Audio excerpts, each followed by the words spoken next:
Good afternoon, very distinguished members of our community, wherever you're joining from. I would say good evening if you're joining from the continent, Africa, as we typically have some people join us, and good afternoon if you're in North America and you're in Ottawa.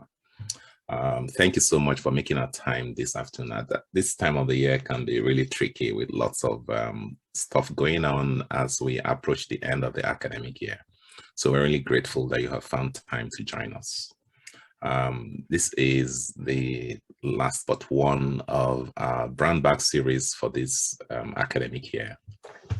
And we are very honored to have a distinguished speaker to be the one taking on this role today.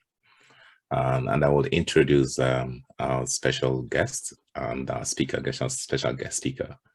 And then after that, he's going to make a presentation for about 40 minutes or less, John, so you're going to be free to walk around that.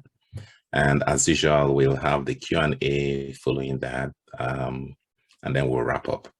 So my name is Nduka Otiono. I'm a professor in the Institute of African Studies at Carleton. And I'm honored to be the moderator for this session, this brown bag session today. John Kostopoulos is the acting head of the Foresight Unit at Global Affairs Canada. He is also a research associate at the University of Pretoria in South Africa. John holds a PhD in international relations from the University of Kent with a focus on negotiation dynamics between the European Union and African Union. He has research interests in North-South relations, African international relations, and foreign policy analysis. John also holds a master's degree from the London School of Economics and another master's from Carleton University. He is a member of the Secretariat of the African Study Group of the Canadian International Council.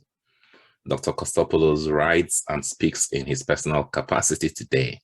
And we would like to underline that, knowing that it's so easy to assume that he wears two hats today. No, for purposes of clarity, the views Dr. Kostopoulos is presenting today is in his personal capacity, not in his official capacity as an affiliate of Global Affairs Canada. John, we're so excited to have you, knowing that we have had some attempts in the past, but COVID didn't make that happen. So finally, we have defeated COVID, and it's such a joy to have you, finally for this program today. Over to you, John. Thank you so much. Great, thank you, Professor Otiono. It's a pleasure to be here, and quite an honor. I see wonderful names of friends and colleagues who I am very glad have been able to join us. One of the perks of we were joking before the presentation. One of the perks of the virtual format is that more people can attend than what is normal. The detriment, however, is that unlike an informal brown bag lunch, which is more of a kind of a give and take, this format a bit imposes a more formal style to the presentation. So I have a PowerPoint set of slides here for you, which I will follow. Before I start though, I will give due thanks to many people, to Professor Duff, who invited me, to Deborah Alotti, who has been a wonderful interlocutor over this time, to Femi Aji as well, you as well, Professor Otiono. And two shouts out to the Africa Study Group, the CIC. I see many members here, but I see the former head, Bruce Montador, and also Sheikh Bangura, who both over the course of these last few years that I've been back in Canada have been extremely supportive. So check them out, Africa Study Group. So that's for a shameless bit of propaganda to begin the presentation, but hopefully in the spirit of keeping informal. And again, just before I start, thank you for the reminder. I'll say it with my own lips that I clearly am here with my research associate hat from the University of Pretoria. I'm not speaking by any means as a member of Global Affairs Canada. Nothing should be construed as anything to do with Global Affairs Canada positions. in particular anything to do with Canada-Africa relations. So if that comes up in the discussion after the presentation, it could be entre vous.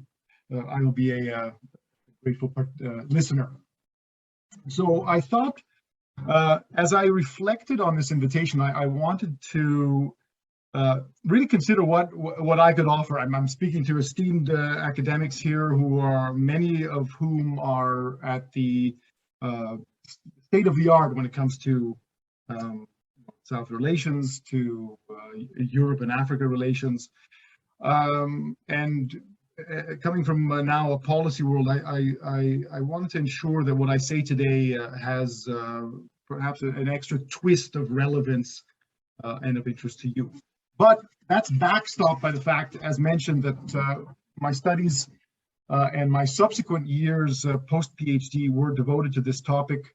And so I've had a quasi-historical type of approach and reflections about the relationship over time, which makes it particularly fun then to assess where they are now relative to earlier in this century, and what variables may have contributed to that change. Obviously, Europe is not what it once was in Africa. And Africa and the African Union as well are not what we or some would have perceived them to be even a few years ago. So let's develop that a little bit. As you can see here, I want to give you a sense of where the outline will go and where I will try to mix these dimensions of both the practical, the policy, and the academic, the structural, what I say here, and the ideational. The ideational is one that will resonate throughout, I think, the presentation. The idea of Europe and Africa is one that stems back to very problematic and contested times, but one that persists to this day, even if we see changes in approach, in changes in orientation of actors, both in Europe and in Africa. It's quite fascinating. For that, I will build not only on my reflections vis-a-vis what is happening today. We're only 1 month out since the 6th EU-AU summit, but I also will build on some of the more recent research that I've been doing on the side with the University of Pretoria on the perceptions of the EU in Africa. We have a Jean Monnet study, that a large comprehensive one that spanned 13 countries around the world, looking at with very sophisticated both quantitative and qualitative methods, looking at how perceptions changed over time since between Brexit and last year. The publication is out. Natalia Chaban is the lead editor on that, if anyone is interested. And a subsequent article on a comparative look at Nigerian and South African perceptions of the EU is something that I am working on with my colleague from Scotland, Tony Hastrup, who I'm sure may hear. So moving on, then, as you can see, I've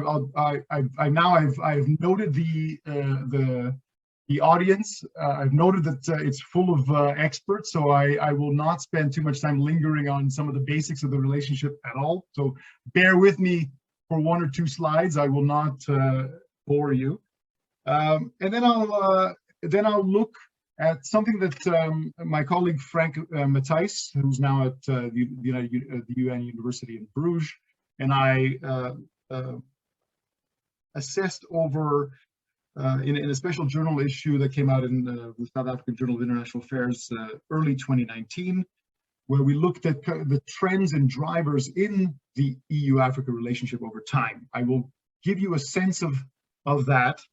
I will then update you on the latest on the dynamics of the relationship, and then I will come back to those trends and drivers and explore them a little bit further, and give you what I promised, which is a kind of a situate this question of this relationship and where it's moved to in a larger and historical context, which I think is, again, the value that I can add for you.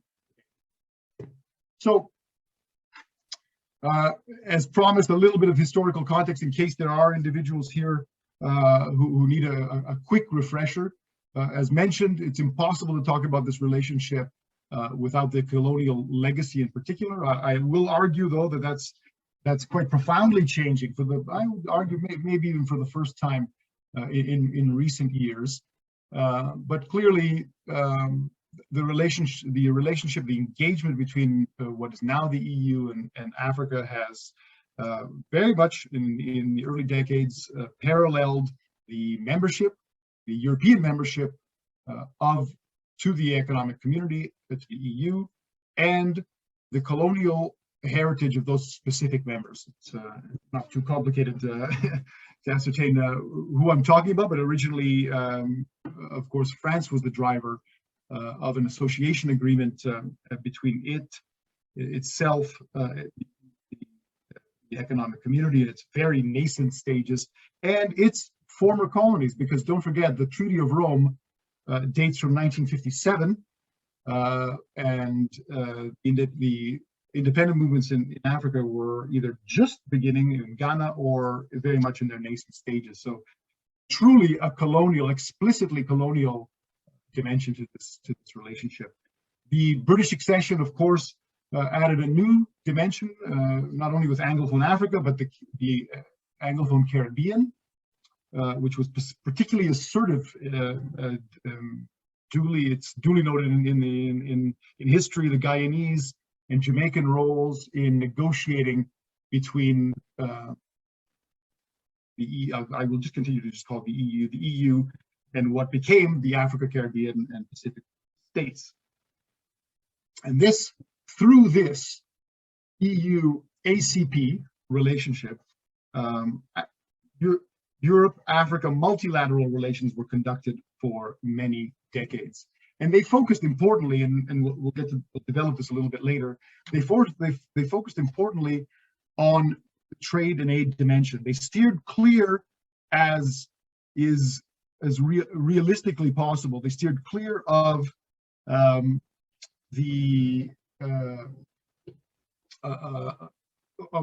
they attempted to steer clear, let's say, of overt politics, which by the 1990s had changed. So I don't need to get into the details of old agreements, but as you can see, the fundamental dimension of them was the non-reciprocity trade commitment that Lomé provided, and which was at that time, it's important to note, given how sometimes it's easy to also beat up on the Europeans, that this was considered at its height the most progressive trade agreement with Africa. Again, that's just a point. That's not my argument. Anyway, I shouldn't fast forward so quickly, but I will say I will get into a couple of things when I talk about trends and drivers that Frank, Matthijs, and I developed in our work. I will come back to some of these points in a minute. But what I wanted to really do is just for a minute focus on the EU-Africa, the birth of that relationship, which ran and continues to run in some ways parallel to that EU-ACP and now OACPS relationship, which I will also break down for you as a reminder to all what I'm talking about what we are talking about when we discuss EU-Africa relations, because even that is not as easy as it seems. But of course, the winds of change really began to blow, coming from the African side, the replacement of the arguably discredited or underperforming, let's call it, OAU, and the launch of the African Union provided an opportunity for a new type of engagement. Now I'm talking to you from the European perspective, and but still, the initial engagement was in stops and starts. And that is mostly because of, again, nascent colonial or neocolonial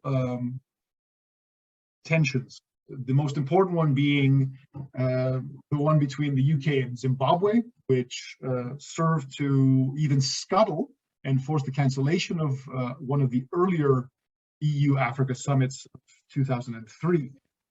The question of Robert Mugabe, in fact, for many, many years followed these summits. And the most recent one was one of the few. There were other points of contention, but the most recent one was one of the few where there was not an issue surrounding who was invited and who was not. The turning point, and I want to emphasize this, came in 2007 at the Lisbon summit. Why is this important?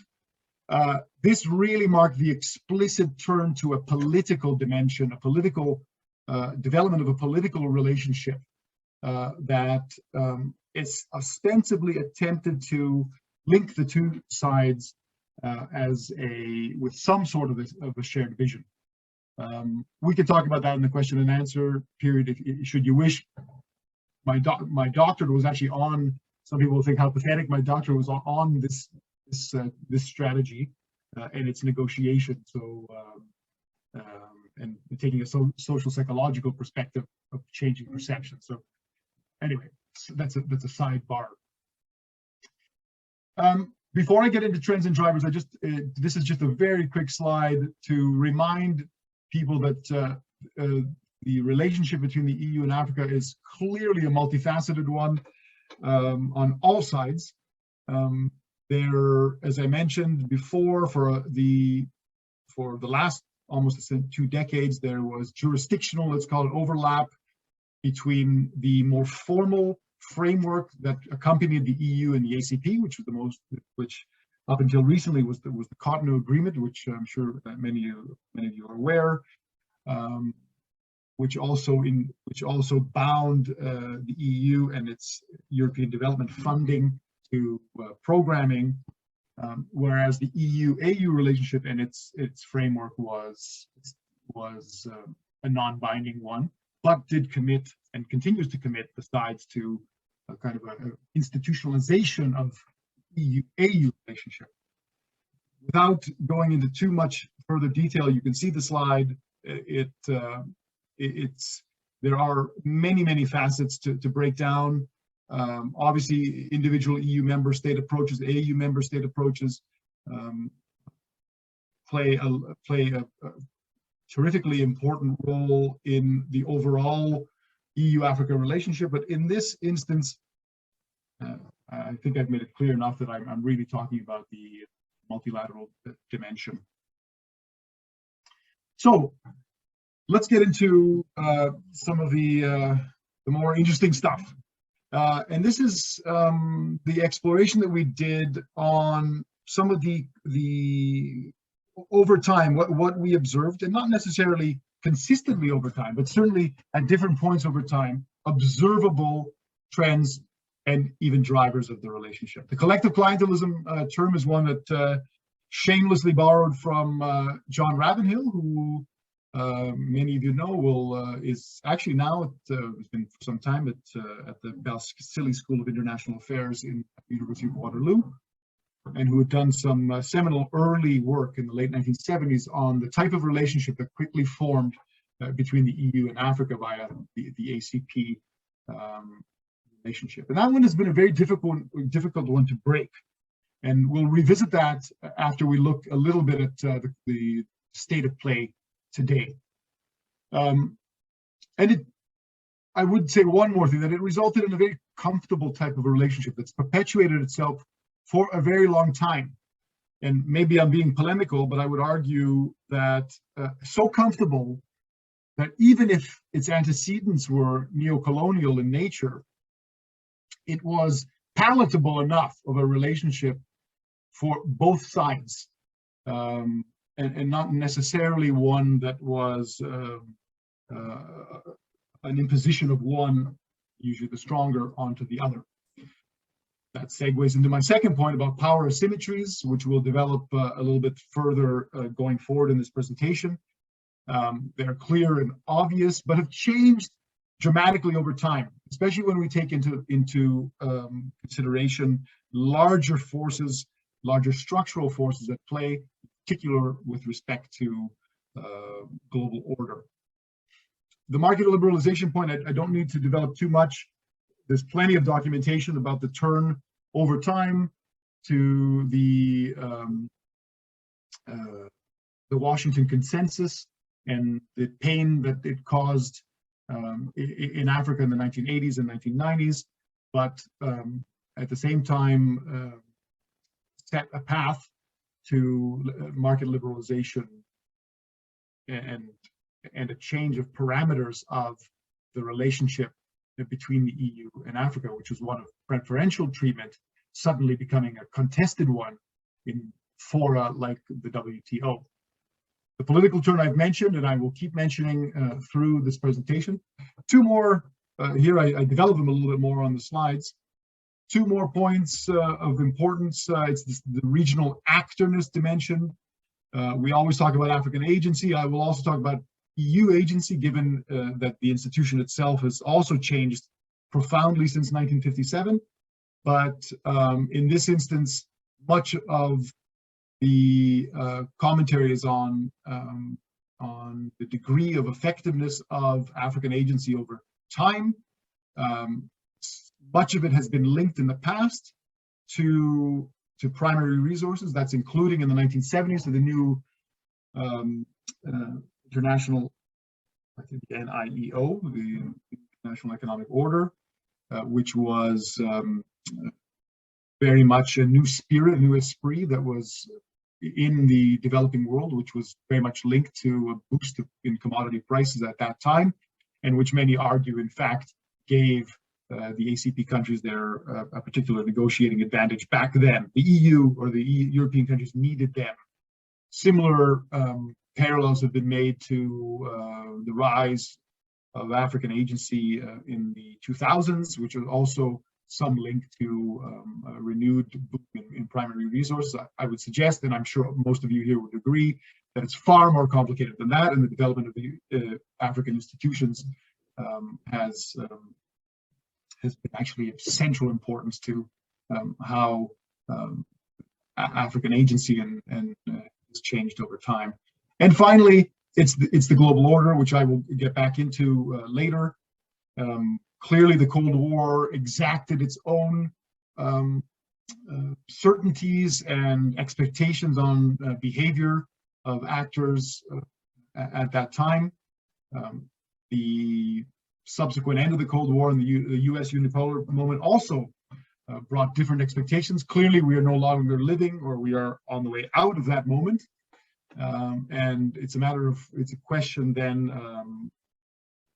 about what we can anticipate in terms of how this changing global order will play out in Africa today. And I would argue, and you'll see again in the conclusion, that this idea of Africa as simply a theater for contestation is in fact a weak one. It presupposes or assumes that Africa or African countries are in the same place they may have been in many years ago. I would certainly disagree with that idea. But I'll develop that a bit more. Maybe we'll get that into discussion as well. I am keeping my eye on the clock. As predicted, every time you think you won't say much, you end up saying too much. But so I'm mindful of that. Let me just get back now into the a bit of the state of play and about the institutions themselves. We don't need to delve too much into this. Many of you will know some of this better than I. But I wanted to nuance this idea of both the EU and AU as changing actors, and certainly actors with more robust foreign policy mechanisms, and not only. So in most recent times, we've seen the end of the multi-decade long European Development Fund, which is launched now as the Indici, and also I don't mention there, but the Global Gateway, which is a kind of an EU Belt and Road type initiative. And these are programs and programming that cuts away with some of the illusions of especially of the European Development Fund, which again couched itself as something quite collaborative.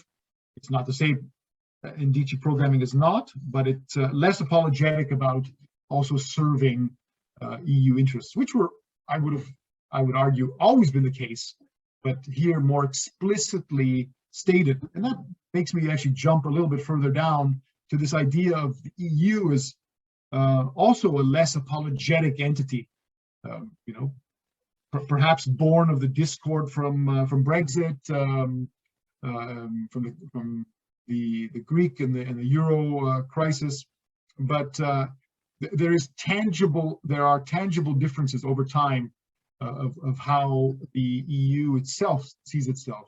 I give an example there of some wonks. I see Akim is on the line. We'll remember the European security strategy from the early 2000s, which was very much a kind of an assessment of the world rather than much of a strategy. And it's a move now to a very explicit EU strategy about what it wants in the world.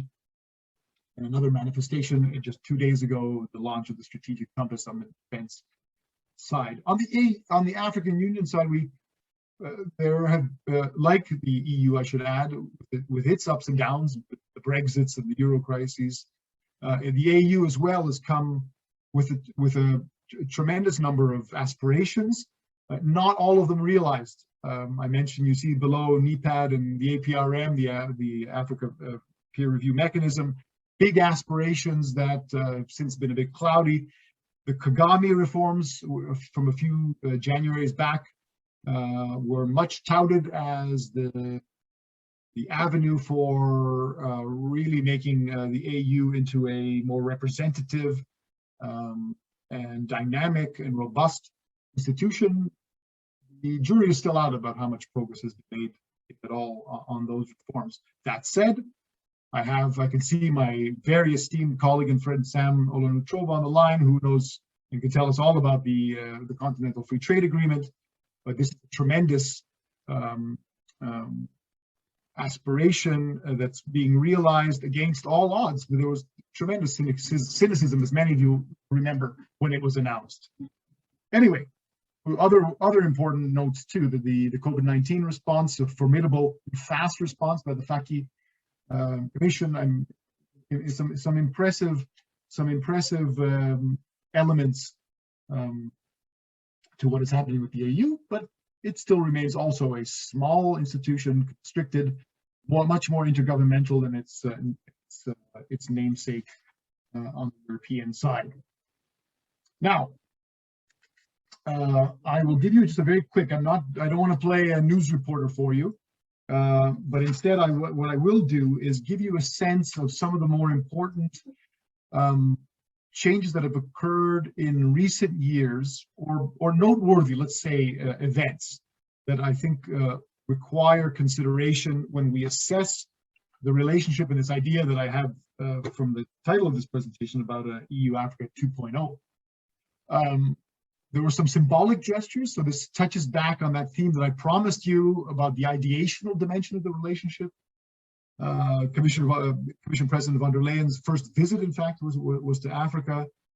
But as you can see, there's plenty of disappointing news too that I mentioned, because had I been making this presentation last year, as originally had been intended, I would have been rather, I wouldn't say morose, but I would have had much more negative news to report to you, because promised change, or expected change, if we look at the relationship, the political relationship especially, is kind of almost a teleological one, then some of this was not coming to fruition, and some of it was being contradicted. The EU developed a strategy which, almost in a replicating what happened 15 years earlier, the strategy was mostly an internally sourced one. It provoked the ire of the African Union. just as in 2005 a similar strategy had done and had precipitated and led to the Joint African Strategy that I referred to earlier. So that lays dormant. In fact, the Joint African Strategy still is maintained as a loose framework for the relationship today. We've also seen the stalling, and maybe this is not bad news. And again, I'm being provocative. Again, I remember I speak in my my University of Pretoria hat, but this idea of the future of the ACP is a contentious one. Many thought that this time had come. An agreement was signed against the better judgment of some critics, but the process is in fact stalled. The other points I've made to you earlier about the launch of new funding mechanisms, but even these mechanisms, although you know, on the one hand looking generous, are also very much sensitive to current events. I'll get into the Ukraine briefly and what consequences that might have for engaging with Africa, particularly on the funding side. I will go quickly through this one. This is the summit itself. You will have as much detail as I do about that. I, of course, have engaged with some of my contacts in both in Africa and in Europe to get kind of an inside perspective on this. The inside perspective is essentially, I'll race a bit to the bottom first, is that the summit itself was perceived as successful by the Europeans. Very high participation rate of heads of government. I don't have the exact numbers, but they were, I think, over 40 Africans, and I think all of every single member state of the EU.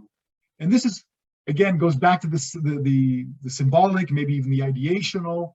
We have seen contending summits and summit engagement, especially by the AU, and almost a type of competition with the Chinese equivalent FOCAC, where it's been duly noted over recent FOCAC summits that there has been tremendous African participation and less enthusiasm with respect to the EU Africa AU summits. On overall, of course, the main point of contention was the question of a TRIPS waiver, intellectual property waiver on vaccines. And there has been some promise of follow-up on that. We'll see where it moves. So that clearly was a point not only of contention and disappointment for the African side, but even the NGO community in Europe, Oxfam in particular being quite vocal about its disappointment with European reticence to be more forthcoming with IP technology. The Europeans have responded with points about their generous contributions to COVAX, to the setting up of 6 mRNA hubs. Anyway, these are details that we don't need to go into right now. We can explore some after. I don't promise you that I have insights into every single point, but I can do my best. Now, as you can see from the top of the slide, I've listed out some issue areas. Some simply mimic or parallel the slide prior, but others point out, give you essentially, what I'm trying to do here is give you a practical lay of the land. Where are the problems? Where are the challenges? Where are the opportunities? No need to go into the COVID-19 again, nor into the funding, although I did mention it seems, given the concerted and unified EU response to the crisis in Ukraine, that some money from the Indici that is allocated to the neighborhood, not to sub-Saharan Africa,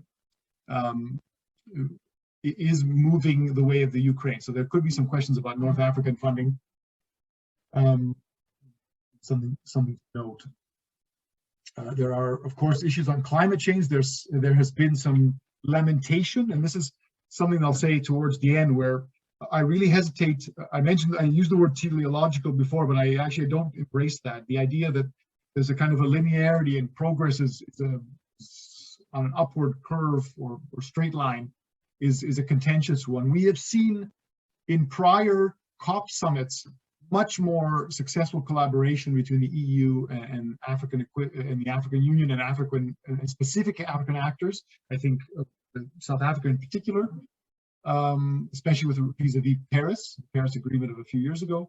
But we are definitely in a new era now.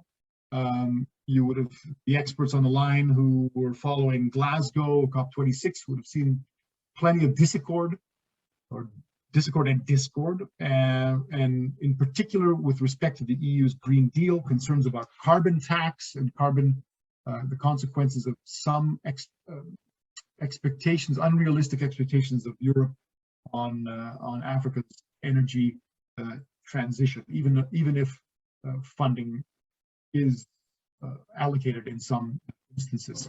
There are questions about digitalization. Again, this is all plays into the larger question about China and a point about whether and how, where the African continent, as we see even in the UN General Assembly with Ukraine, where the African continent in general is positioning itself vis-a-vis the great powers. And one could argue, and there's been some very good literature on this idea of a kind of a resurgence of a non-alignment. And this digitalization question is exemplary. It exemplifies that in some way.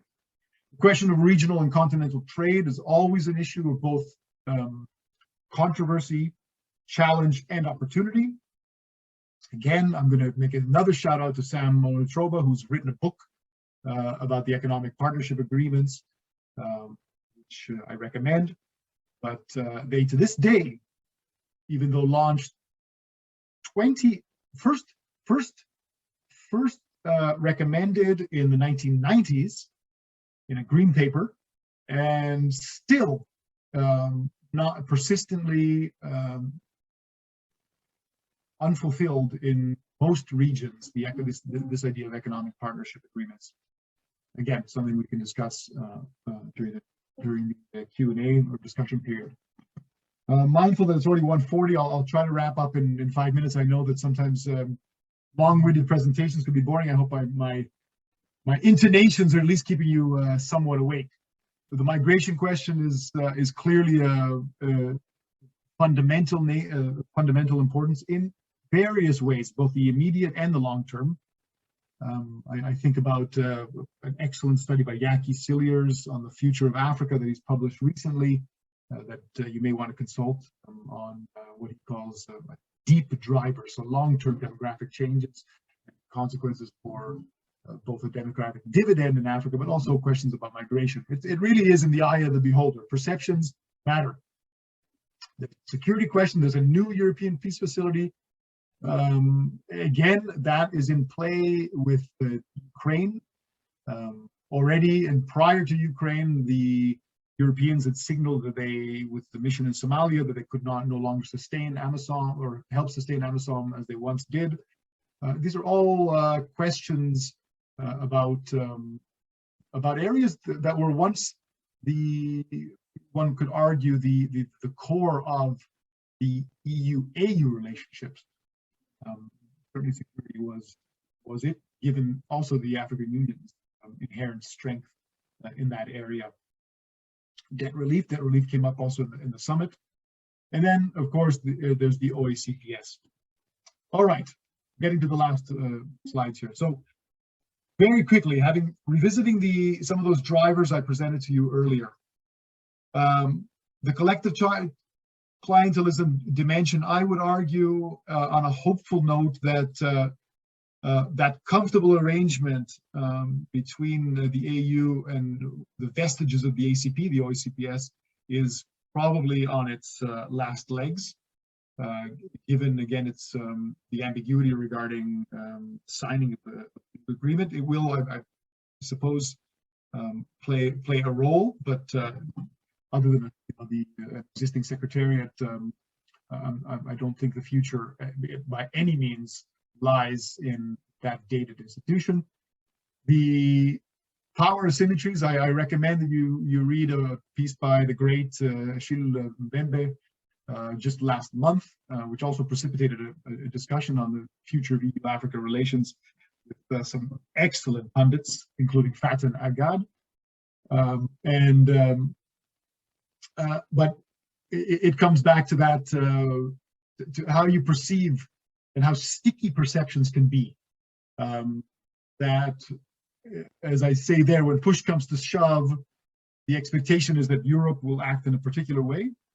One would also argue that there's a certain level of similar realpolitik in play on the African side. This is not a unidimensional relationship after all, but it's an important one. It also ties in. I mentioned some of my research, more recent, and it's in our elite interviews. It was quite interesting how despite overtures or enhanced engagement, especially in South Africa, vis-a-vis strategic partnership that it has, similar to the one that Canada enjoys, one of only 10 countries that have such partnerships with the EU. How, despite that type of an agreement, perceptions that remain that the EU is really in it for itself.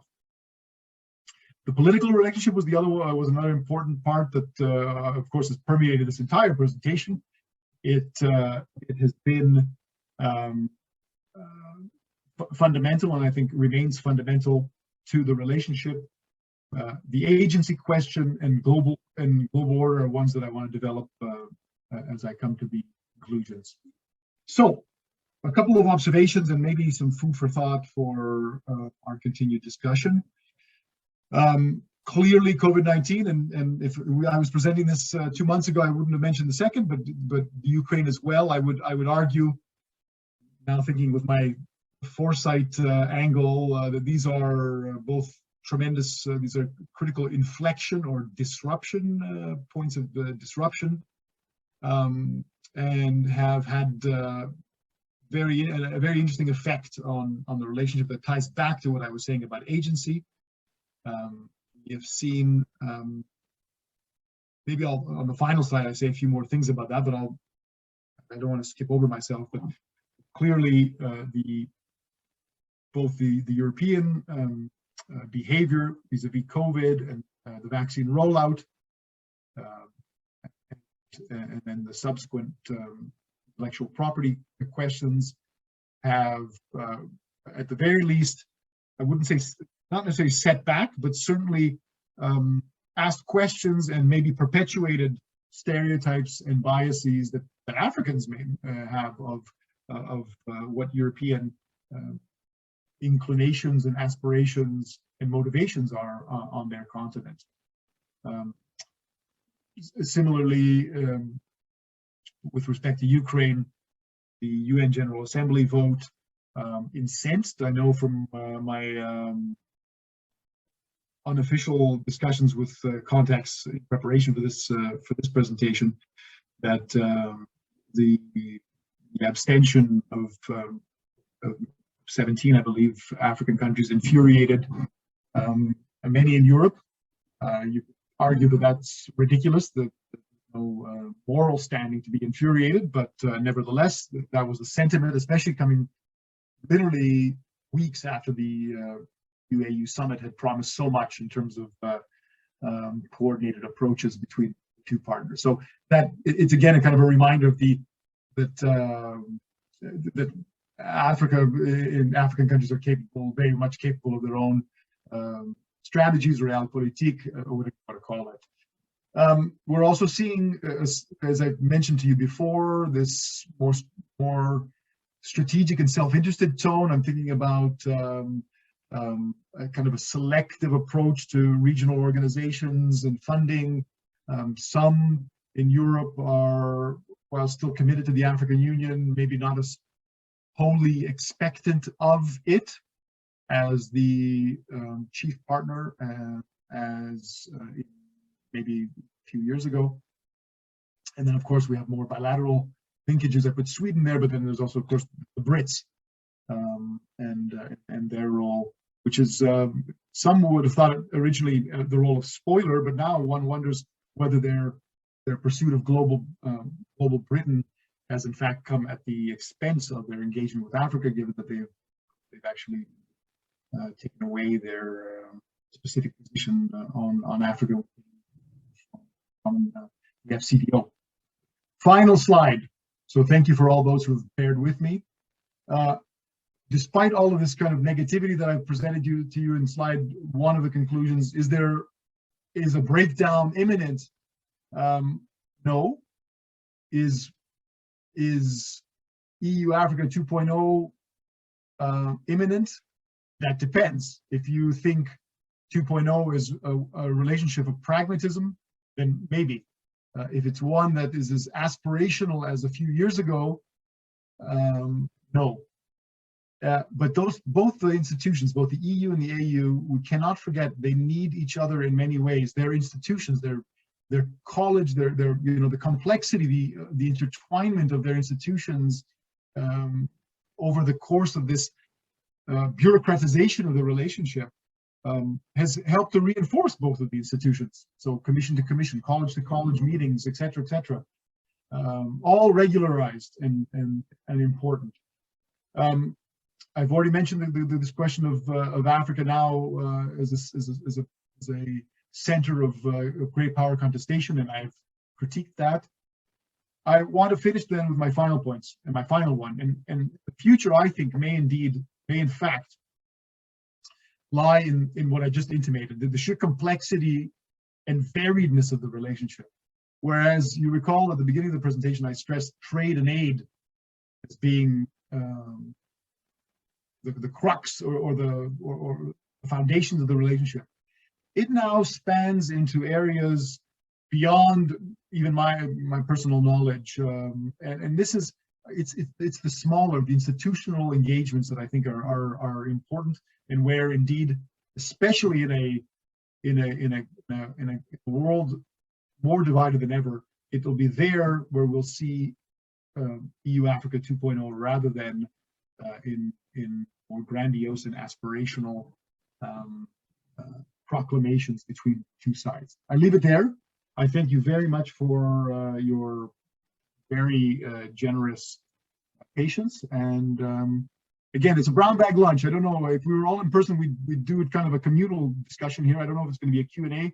I'll endeavor to answer questions that I can. There'll be detailed questions I won't be, and maybe I'll call on friends who are in the audience to chime in. So thank you to all, and on to the next phase. Thanks for this very enlightening and insightful presentation. At this point, we have the Q&A open, and I have just posted a note on the chat that please feel free to post your questions and comments on the chat. Dr. Kostopoulos will take them in the order they appear. Otherwise, please raise your hand using the Zoom tool, and then you will be called to speak as part of the Q&A that we are currently underway right now. And then would appreciate it if you turn on your camera or off, depending on your preference for being recorded. Having some faces will make our video at least lively. Right? So the floor is now open. I'm not seeing, if I'm missing, Deborah, help me, just in case I'm missing any hands. Yes, Marie-France Vary. Hi, sir. Sorry to disappoint. I will not turn on my camera. That's okay. We understand. Apologize. Thank you. Thank you very much, sir, for this presentation. Very enlightening, very fascinating, very pertinent.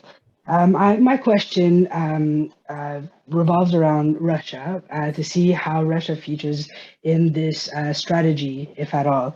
We've seen Russia have, it has a growing influence on the continent in terms of being an important arms dealer, the disinformation campaign whereby they are offsetting, the narrative, the colonial narrative and whatnot. And also we have seen, situation whereby like, in peace operations. So I wanted to know how Europe is what is their strategy to counter this growing influence? Thank you. Good question. I was going to first answer a part of it I want to answer first by examining what makes or attempting to examine or speculate about what makes Russia such a compelling actor in the region, and what the Europeans, in my estimation, are getting wrong about Russia in Africa. And it's one that's, you know, doesn't come natural to me, but it's one that's important. And it's not just about this idea that, for instance, when I made a reference to that initial anger about the UN General Assembly vote and incredulity, in fact, it was, some wrote it off as you know, the Russia winning because it's an arms dealer, because it you know, the EU is still stuck in things that are less tangible to particular countries and leaders in Africa. That's, by the way, that's not my opinion, and that's I recognize very clearly that that's a problematic one, because it says the condemnation in some ways, and it's a very almost patronizing perspective of what motivates African countries. What I think is important there, of course, that is a dimension, but then so is arms deal. You know, look at the famous case in South Africa of France and arms deals in the early 2000s, which it began to give you a taste of state capture in that area. But importantly, I think it also is the Russia dimension is a manifestation in some instances of an important people-to-people linkages. We forget, but we bring it back, as I showed you, as I mentioned, that the drivers of the relationship, the global context within the Cold War, clearly Russia had aligned itself, and some countries had aligned themselves with Russia, but importantly, Russia was also, and Moscow was training, in the Moscow University was training important people who are still important to this day on that continent. Obviously, I have a South African bias, but that's very clear with respect to the ANC in particular. This idea as well of the importance of non-alignment, again, ties back into that historical broad band of sensitivity on the continent about being pushed and pulled in different ways, being this idea of a proxy, this idea of a theater of contestation, all highly problematic. It also negates the level of South-South cooperation that has occurred over time. You know, we've been critical at times of the BRICS, for instance, and an organization like that has gone up and down, but it still represents a form of engagement and alignment on some issues, interaction, that makes it particularly difficult to all of a sudden jettison all that and go all in back with the old Europeans. So that's a kind of a sketch of the dynamics, and that's where. So I didn't fully answer your question, because you're wondering what the European response would be. The question is, for me, the first part of the question is, do the Europeans fully understand the dynamics in play, or are they willing to understand them? And coming from a government milieu now, without saying anything about Canada specifically, but I recognize how difficult it is to speak in a way that's countervailing or against a particular narrative, and I expect that that's a similar dynamic in Europe. So it's a half answer, because the strategy I don't think is there. Yeah. Thanks. Okay. And then we have some questions already. I would ask that those who have the questions, if they would like to ask them, that would be great. Otherwise, I would ask John to take them from there. Louis? Oh. Yeah, hello. Hi. Hi, I was going to keep my camera off, but then it's not nice to do that. Okay, well, my question was, did you perceive tensions within the different EU partners? And more specifically, I guess, between France and the others, because I think they follow different agendas quite often. So how they've been trying to work together in Mali with the Takuba force, and now that's kind of off the it's off the road, kind of. So anyways, I want to hear you about that. Sure. No, thanks, Louise. And by the way, for everyone who should know, Louise is a former head of mission in Mali, and obviously has a tremendous knowledge of these dynamics in Africa. I would say that indeed. I'm wondering whether I should start from the beginning or the end. But I'll go to the end first. Even with manifestations of most recent direction in the EU's approach to its own strategic autonomy. You know, that word that's being used a lot, with the strategic compass, which has just been released on its defense ambitions, which ostensibly are supposed to complement NATO, but many are wondering whether this is more about France potentially biting off more than it can chew. And so that esprit, that ethos, even in the European context, has also permeated the way that, in my opinion, France has been able to, in many instances, direct the course of European policy on the continent. Not by itself necessarily, but I'll give you concrete examples, which again seem now over time less, maybe less emphatic, but certainly in those, when the EU was really developing its own common security and defense policy, CSDP, and SDP, you know, the acronym changed, and its own capacity to implement the rapid reaction forces. Its missions tended to go in Africa, first of all, favored Africa, and they favored areas that were driven by France, usually with support from Belgium, and so, you know, in that respect, you have certainly an influence, a French influence in the institutions. I think the dynamics are changing. It would be interesting to hear some of my colleagues who are EU experts on how, even when we talk about a larger EU foreign policy identity, the activeness that I talked about, how the absence of the UK is changing and affording new space for France. But the other point is that France has tried to concurrently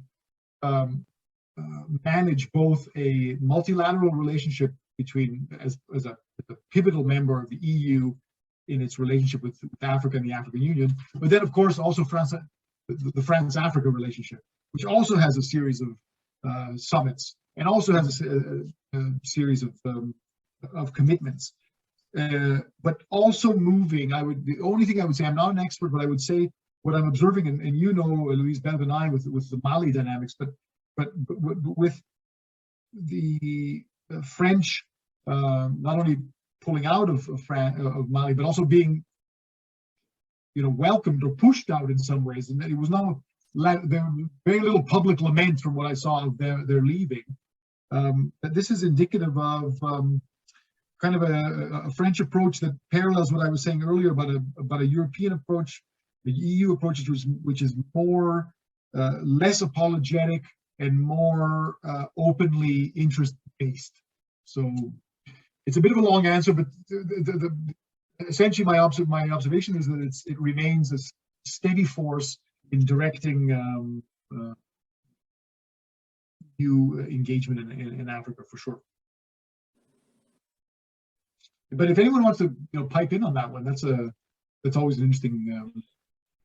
I thought I was going to add that, so it doesn't look like you're on a hot seat.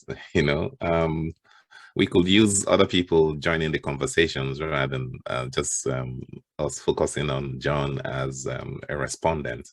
You know, while he is, it'd be nice to have other voices as well in response to any of the questions or comments, so we can make it less formal. Yeah, Louise, I'm gonna pull out my Foucault, my book in the back there, L'Homme Ombre. I think it's the Man of the Shadows. You know, France Afrique, and all the back you know, that's the dramatic stuff of the old days. Yeah. But Thanks. yeah, no, I see that there's some other I haven't had a chance to digest what I see in the side there. I see my great colleague Sheikh has written something. So you can take on that and see. Check. Yes, he has his hands up. So I just did it. Yeah, bonjour, John. Bonjour. I would say that the international relations are progressing very rapidly. And it is said that a world in transformation requires adaptation and increased diplomacy. And given the growing importance of Africa, and in light of the challenges of the EU-Africa relationship that you have very well described today, how do you envision Canada-Africa relations strengthening? My question is, could a Canada-Africa summit be an opportunity? Sheikh, you've cornered me, because that's it's a difficult one for me to answer, given that I'm coming as a global affairs official and very, very reticent to comment on Canada-Africa relations in this particular venue. You know, Sheikh, you and I we meet very regularly online and discuss some of these issues. The only thing I would say is I'll say it obliquely, which is I completely agree that we are in the midst of tremendous transformation, and it's important to recognize, and this is this is not necessarily specific to Canada, but it is important to recognize what transformation is occurring in Africa, and to do it in a comprehensive way, not just a projection of some of our own Western perceptions onto the continent, or a gross simplification of what the continent represents. Yeah, yes, I too mentioned the demographic dividend, etc. Even African leaders do, but what I think is needed is a more nuanced approach, an approach that recognizes also regional differences and disparities. You and I again have talked about this, and I kind of intimated this when I talked about what I do not believe in that kind of a linear relationship. It's dips and ups and downs. We've seen a few years ago we were celebrating democracy in Africa. Now in recent months we've been lamenting a downward turn in parts. We've been tremendously concerned with also with dynamics in the Horn of Africa, perpetual issues in Eastern Congo, etc. Governance issues in some parts of Southern Africa. So at the same time, we can't take for granted. Look at Europe, the source of 3 million right now displaced Ukrainians, full war on its eastern front. I caveat everything I say by not picking on Africa. It's important to have a holistic approach. So anyway, all that to say is that long ramble, I agree, transformation is crucial, and we need much deeper reflection. The old certainties, the old platitudes about development, I don't mean to in any way disparage development, it's still crucial, but it's not the whole story, and we have to acknowledge that. That's as much as I can say. Thank you. I see 2 hands came up. I hope it's not all Canada, Africa, because I'm going to be. Thanks, John, for this presentation. It's good to see you and Yes, good to see you. See everybody else on this call. You've mentioned the AFCFTA a few times in your presentation, so I'm going to ask you a fairly broad question, but one I think that's worth thinking about in terms of EU-Africa relations. What's your sense of what this agreement might do to the relationship between European countries and African countries? Do you see this, as many African leaders and people in Africa have said, as a game changer? But is that a game changer for EU Africa relations. And the reason I'm asking this question is I'm seeing some trends emerging in Africa where there's increasing appetite to turn inwards, right? To focus more on domestic markets, on regional markets, to develop trade. In fact, I was surprised. I had to read a paper recently about import substitution industrialization in Africa, which I thought was an idea that we had dismissed many years ago. So what's your sense of the AFCFTA? Do you see this as a game changer? How does it affect relations with European countries, or is it not going to have any impact at all? Thank you. Right, thank you, Teddy. It's a fascinating question. It's a good one because first of all, we have Sam on the line who maybe will have a chance to tell us a word or two about his implementation lab, which as you know, Carlton is central to helping with actually the realization of this grand ambition. So, but I think for one, what fascinates me, and I hope my microphone's not flying around here. What fascinates me is that the idea of a successful continent-wide free trade agreement really changes the dynamic. It changes the dynamic in various ways, and in one that has always interested me, and I've relayed that to you, which is this idea of power asymmetry. Part of the motivation, or part of what's shocking in some ways about the economic partnership agreements, is that they were, even the regions themselves were conceived from the European side. In some instances, they don't even follow the organizations that are already there, the RECs, the regional economic communities. It was testament to just how disparate or how broad the asymmetry was in this particular domain. For me, maybe I'm simplifying, but the idea of a successful continent-wide agreement, especially if it's able to address some of the historic structural impediments to trade on the continent, all of a sudden brings up a wealth of opportunity. It puts Africa on a different standing vis-a-vis other free trade partners. As you were speaking, I was desperately, I had some wonderful statistics, which the paper may have fallen, but you know, it's important to remember that that Africa as a whole, even for Europe, still represents an important trade partner. Individual countries, yes, very small, but as a whole, I think third most important.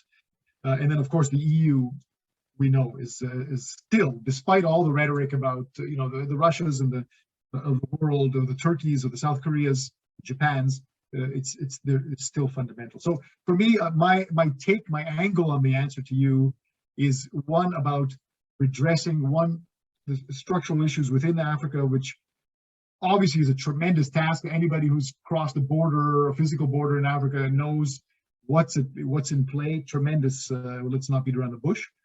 But at the same time, this idea of rebalancing some of the trade dynamics overall in North-South relations in particular, I think is good. So that's my broad take. But again, it will be interesting to hear specialists on the line if they have anything else to say. Thank you very much. Thanks, Teddy. Okay, Hope Mary. Yes, Mary, you might go. Thank you. So feeding off of what Louise said about the tensions in Europe among the European countries.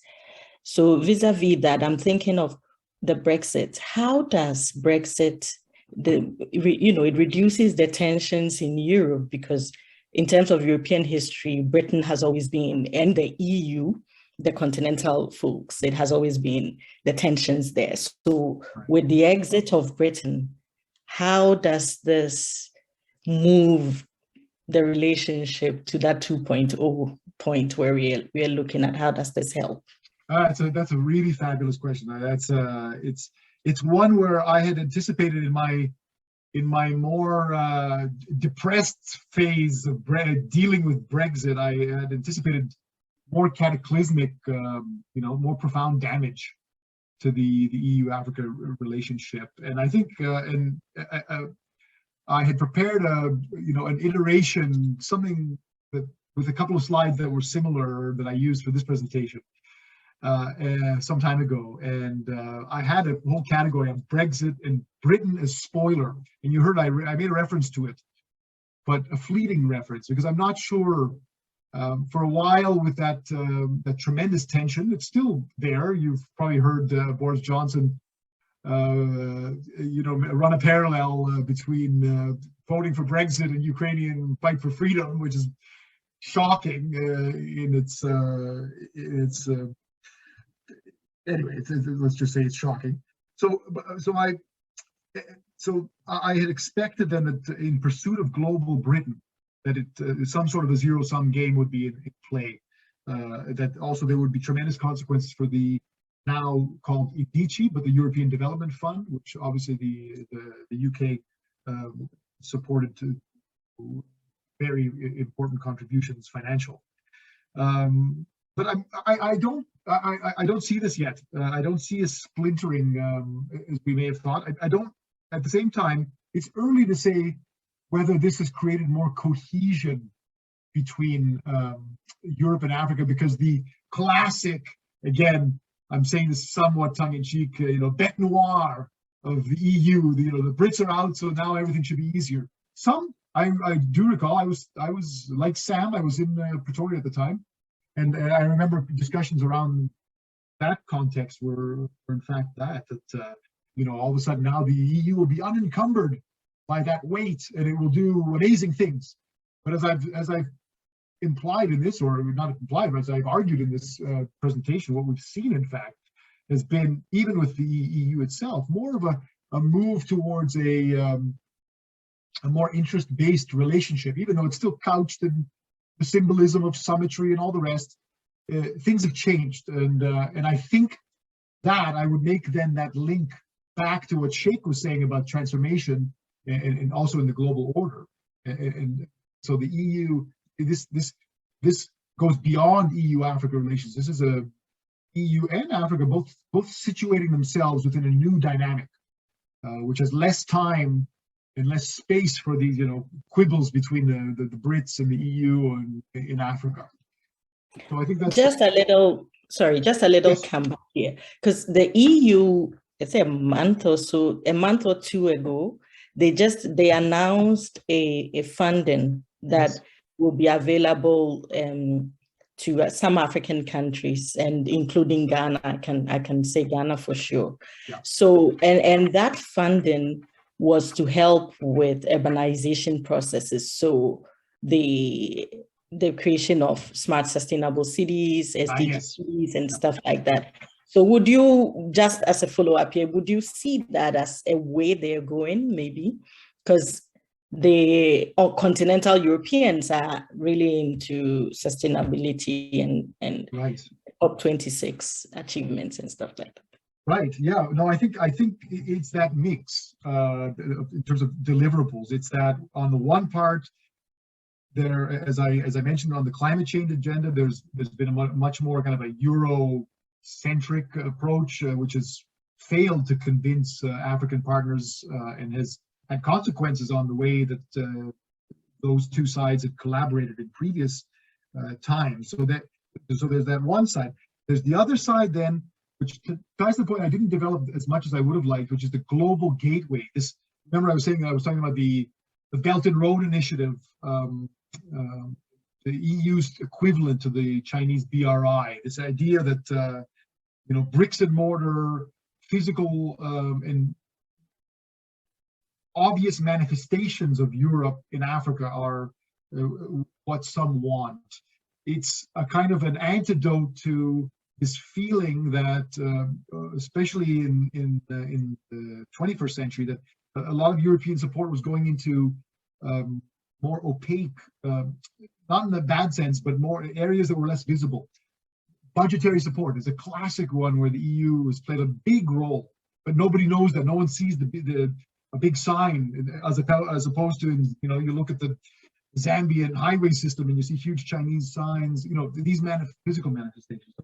What I foresee is, I think, given, you know, the promises, deliverables from the most recent summit last month and some of the announceables, that we can expect more of a combination of both very obvious projects, some that are much more self-interested, and then of course the continuation of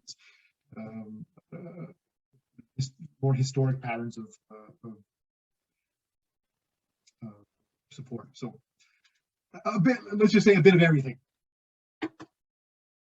All right, thank you. And then we're inching to the end. We have one more question to take from Samuel. Samuel, over to you. Thanks, Prof. Hi, John. Thanks so much for the presentation, and good to see you again. As always, good to see you. Yes, I like the emphasis you place on interest. European Union projecting their interest in Africa, and I don't think there's anything wrong with that. That's the reality of interstate relation. But my point would be that what is the strategy of Africa in relation with Europe? What's African strategy in that regard? And secondly, the whole issue of economic partnership agreement, which you mentioned, and the negotiated agreement that the EU entered into with the Organization of Africa, Caribbean, and Pacific States in April last year. How does that advance the conclusion of the negotiation of the economic partnership agreement? And like Professor Sami asked just now, how does that fit in with the African Continental Free Trade Agreement? You really are going for a difficult question there. I will preface it by saying that I can try to answer some of it, but frankly I'd be lying or bluffing if I endeavor to, you know, give you an authoritative answer, because you are actually more deeply involved with a lot of this than I am.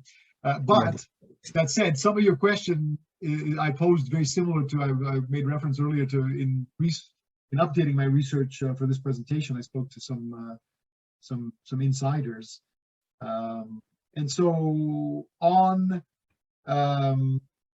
specifically on the agreement that you referred to of April last year, which they had anticipated it would be signed by now, would be already on the way to ratification in Samoa, or the first ceremony in Samoa and the rest. That hasn't happened, and without that happening, the feeling is that there are some contending interests within the EU Commission on the utility of this going forward. It's, I think, telling that there is not only lack of accordance in the EU on the future of this agreement with the OACPS, the ACP, but also even with the EPAs, the economic partnership agreements. You know, all of the narrative for a long time, and you know it, you've written about it. For a very long time, the narrative was one about a kind of an EU imposition and a African reaction.